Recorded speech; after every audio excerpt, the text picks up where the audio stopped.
Richard, did you ever play the Apollo? Yes, I did. When? Do you recall? Mm-hmm. In 1956. Any particular memories surface from? Yes, Mom's Mabley.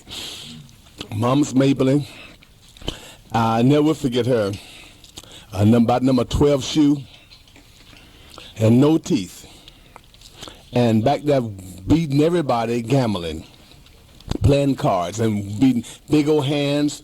And back there talking about, hi, Richard, I'm so glad that you came to see me. If you had to came to see me, I wouldn't have saw you. She was something, boy. And I heard about that telling Count Basie, I just love young men. County, Mom love young men. I just love them. If anything I like more than young men, is some more young men. That was a crazy lady. She was beautiful. And then I enjoyed working with Guitar Slim, Gladys Knight, Patti LaBelle and the Bluebells, the Flamingos, and the fellow that started me in show business and fame was Lloyd Price. I enjoyed him because he's the fellow that caused me to be famous today, because by him, he had outlawed Miss Claudia and came to my hometown. He had a black and gold Fleetwood from Hollywood, and I wanted a Cadillac. And I told him, I said, I can beat you singing.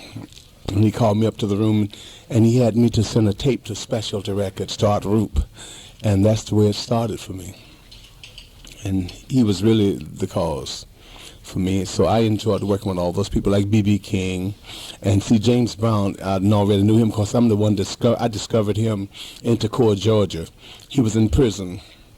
And I went there to sing, and I wasn't even famous, and he came to hear me. They let all the prisoners come to hear me. He was one of them. He in the Flames, Bobby Britt and all of them.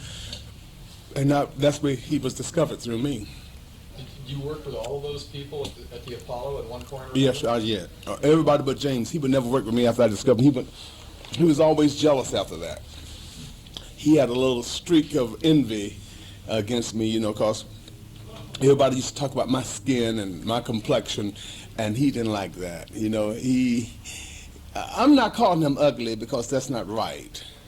And he's not ugly. He's ugly.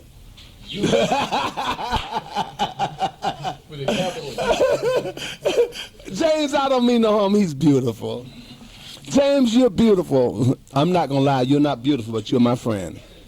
You're a beautiful person, though, but I'm not going to lie. But I love you, James. When either one of us won no beauty contest, James, you know that. You won't get no trophy and I won't either. So don't get mad with me. You better get glad, because if it weren't for me, I'm the one that found you. You remember in Toccoa, Georgia, you would still be in Toccoa. Don't forget Toccoa, James. You can go back there easily. I'll send you back. I just said that, James. I don't mean no harm. I'm going to try to help you go to heaven.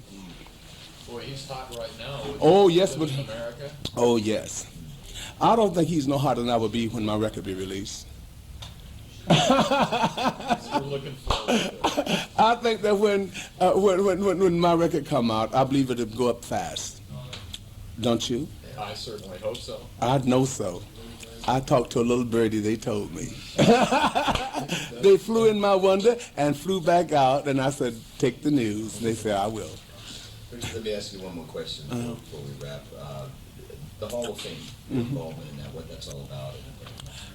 Well, I talked to Bob from Elektra Records, and he was just saying that the board of the record industry got together, and they had 150 names, he says, and they brought it down to 10 names, and I was included in the 10 for the Hall of Fame, including with Elvis Presley and Buddy Holly and Jerry Lee Lewis and James Brown and Chuck Berry and Bo Diddley and Fats Domino and Sam Cooke, I think. And he was just telling me that it was an honor for them to put me into the Hall of Fame because, and they wanted me to be there. And they had Holland & Oates that was going to introduce the award to James Brown. And they have a special guest to present it to me. They didn't tell me who it was. It was somebody special that don't usually make appearances. I was thinking about Michael. And they had Quincy Jones is going to be there and introduce the award to Ray Charles. And they wanted me to, he asked me would I fly there on the 23rd. He said, Richard, please fly here. It's the 23rd of this month. Yes, Ahmed Erdogan and Nessler Erdogan wanted me to fly because they're old friends of mine. For Jerry Wexler, where I used to live at his house in Miami Beach, and they are all my old friends want me to fly there, and they said they have something special for me to show their appreciation of the music and the creativity that came from me way back a long time ago when the ball first started bouncing, before they had a ball to bounce. And I told them that I was going to keep the ball, but they could still bounce. No, I didn't. I just said that, Jerry. God bless your life. Now, this is going to air after that, so if maybe you could tell us, what it feels like to be in the Hall of Fame. That's well, in it's there. it's a good feeling. I'm already in the Hall of Fame with God. He put my name in the Book of Life a good while back. Thank you, Lord.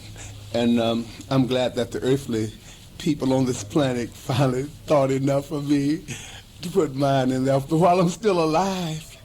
Most people, Elvis got his, he's gone. And most people get their roses when they can't smell them. I like to smell roses. I love roses. Please let me smell mine now. Because when you're gone, you can't smell them.